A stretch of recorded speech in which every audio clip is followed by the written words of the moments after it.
Assalamualaikum warahmatullahi wabarakatuh. Perkenalkan, nama saya Alia Fadila Ardani dengan NIM 24030160140. Saya dari mahasiswa PAI 2D akan membahas tentang apa itu ruang lingkup dan indikator moderasi beragama. Yuk simak selanjutnya. Jadi di sini saya akan bahas apa itu moderasi beragama. Ingat, moderasi beragama ya, bukan moderasi agama. Agama tidak akan pernah dimoderasikan. Jadi, moderasi beragama adalah cara memahami dan mengamalkan ajaran agama yang ditekankan kepada kepentingan kemanusiaan atau humanisme, yang artinya pemahaman dan pelaksanaan ajaran agama yang mengutamakan kemaslahatan dan kedamaian bersama. Moderasi agama bukan agama baru atau bukan aliran baru dan bukan sekte baru dalam agama, melainkan salah satu pendekatan atau cara dalam memahami dan mengamalkan ajaran agama. Ada beberapa macam pendekatan dalam memahami dan mengamalkan agama, yaitu seperti pendekatan dogmatis, psikologis, pragmatis, sosiologis, atau filosofis maupun rasional.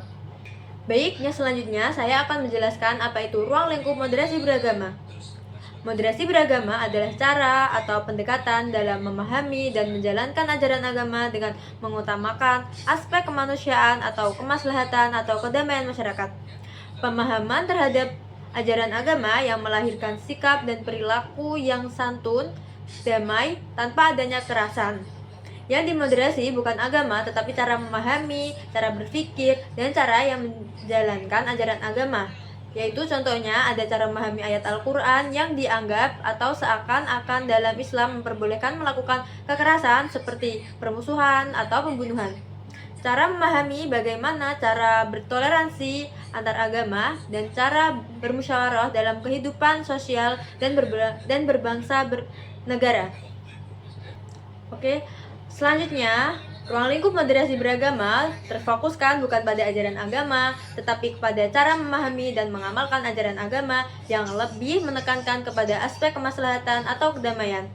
Persatuan di tengah-tengah masyarakat sesuai firman Allah dalam Quran Surat Al-Anbiya ayat 107, yaitu yang berbunyi Bismillahirrahmanirrahim, wa ma arsainaka ila rahmatan lil alamin, yang artinya, dan Allah tidak akan mengutus Rasulullah atau Muhammad kecuali menjadi rahmat bagi seluruh alam. Kata rahmat dalam ayat tersebut yaitu maksudnya umat Islam harus bisa menjadi contoh atau menciptakan kedamaian dan kebaikan serta kemaslahatan kepada sesama manusia, kepada alam, kepada hutan dan lingkungan. Yang artinya umat Islam harus baik dengan sesama manusia tanpa melihat asal-usul agama, suku, warna kulit, kelompok, DNA golongan. Umat Islam harus bisa melestarikan alam dan lingkungan supaya tidak mudah terjadi bencana alam dan bencana sosial, yaitu seperti banjir, tanah longsor, gempa bumi, pertengkaran, tawuran, atau kelompok masyarakat. Baik, yang selanjutnya saya akan menjelaskan ruang lingkup moderasi beragama, yaitu lanjutannya. Jadi, ruang lingkup moderasi beragama adalah cara untuk meyakini, cara berpikir, dan cara menjalankan ajaran agama yang baik untuk diri sendiri maupun untuk orang lain. Ruang lingkup atau wilayah moderasi agama bukan ajarannya, bukan teksnya, bukan dogma, dan juga bukan norma agama, melainkan cara memahami dan cara menjalankan ajaran agama, atau cara memahami dan menjalankan mengamalkan teks agama, dan cara memahami atau mengamalkan norma agama. Jadi, kesimpulannya, ruang lingkup moderasi beragama terletak pada cara memahami dan berpikir atau dan menjalani ajaran agama. Dengan kata lain, ruang lingkup moderasi beragama adalah budaya beragama. Jadi yang selanjutnya saya akan bahas yaitu, apa sih maksudnya budaya beragama? Budaya adalah semua yang dihasilkan manusia dari keyakinan, pemikiran, dan tindakan atau perilaku. Oleh sebab itu, ada yang mengatakan bahwa budaya adalah hasil cipta, karya, dan karsa manusia. Budaya adalah hasil keyakinan manusia, hasil pemikiran manusia, dan hasil ciptaan yang berupa perilaku yang ada di tengah-tengah masyarakat yang dilakukan secara turun-temurun sejak zaman nenek moyang sampai sekarang. Jadi sampai zaman modern ya. Budaya beragama adalah hasil keyakinan atau pemikiran dan perilaku terhadap ajaran agama, yaitu misalnya hasil keyakinan terhadap Islam, hasil pemikiran terhadap sholat, hasil pemikiran terhadap zakat, puasa, haji, hasil pemikiran terhadap ayat dan hadis, atau bentuk perilaku atau cara membaca sholawat dan cara mendoakan orang yang sudah meninggal, atau cara bermusyawarah dan lain-lain. Next, jadi kita akan membahas indikator atau ciri moderasi beragama. Indikator atau ciri adalah tanda-tanda seseorang dapat dikatakan memiliki moderasi beragama. Indikator atau ciri-ciri bisa dilihat dari sikap perilaku sosialnya. Oleh sebab itu, indikator atau ciri moderasi beragama dapat dilihat dari 4 aspek, yaitu yang pertama aspek kebangsaan atau nasionalisme, yang kedua ada aspek beragama, dan yang ketiga ada aspek kehidupan sosial, dan yang keempat ada aspek cara memperlakukan budaya atau tradisi yang ada di tengah-tengah masyarakat, baik tradisi yang lahir dari ajaran agama maupun tradisi yang lahir bukan dari ajaran agama. Dan tradisi yang lahir dari ajaran agama seperti tahlilan, ziarah kubur, peringatan Maulid Nabi Muhammad SAW, sholali atau berjanjen, cara sholawat, cara berzikir, dan lain-lain. Itu adalah contoh-contoh tradisi yang lahir dari ajaran agama.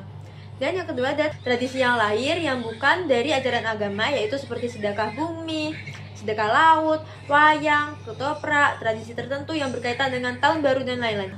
Baik, selanjutnya saya akan membahas tentang 4 macam indikator atau ciri moderasi beragama, yaitu yang pertama dari aspek kebangsaan, yaitu moderasi beragama adalah kesediaan, kesanggupan menerima Pancasila sebagai dasar negara.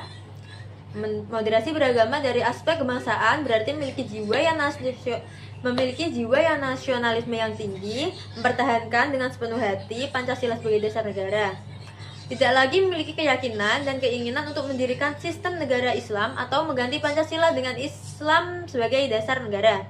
Dan yang kedua yaitu dari aspek cara beragama. Moderasi beragama adalah kesanggupan untuk menjalankan praktek toleransi dalam beragama, baik toleransi internal, umat beragama atau sesama muslim, dan maupun toleransi antar umat beragama atau toleransi dengan agama lain. Yaitu yang ketiga, dari aspek kehidupan sosial. Moderasi beragama adalah kesediaan atau kesanggupan yang selalu taat dan patuh kepada aturan atau hukum yang berlaku, kesanggupan menyelesaikan semua permasalahan dengan cara yang damai seperti aturan hukum yang berlaku. Dengan kata lain, moderasi beragama dari aspek kehidupan sosial adalah cinta yang damai, anti kekerasan, dan tidak suka konflik yang menyelesaikan semua permasalahan sesuai aturan hukum yang berlaku. Yang keempat, dari aspek tradisi, yaitu yang terakhir ya. Moderasi beragama adalah kesanggupan untuk menghargai dan menghormati tradisi yang sudah berjalan di tengah masyarakat dari dahulu sampai sekarang, baik tradisi keagamaan maupun tradisi non-keagamaan, yaitu aspek tradisi. Itu berkenan seperti yang tadi ya guys ya, yang seperti tadi, yaitu tradisi non-keagamaan ataupun tradisi agama. Jadi kesimpulannya, indikator moderasi beragama yaitu ada nasionalisme, toleran, anti kekerasan, dan menghargai atau nguri-nguri tradisi. Nguri-nguri tradisi yaitu yang terakhir tadi ya guys, sudah dijelaskan. Baik, terima kasih. Mohon maaf apabila ada tutur kata yang salah dan pengucapan yang salah, dan juga sering typo bicara. Wassalamualaikum warahmatullahi wabarakatuh. Bye.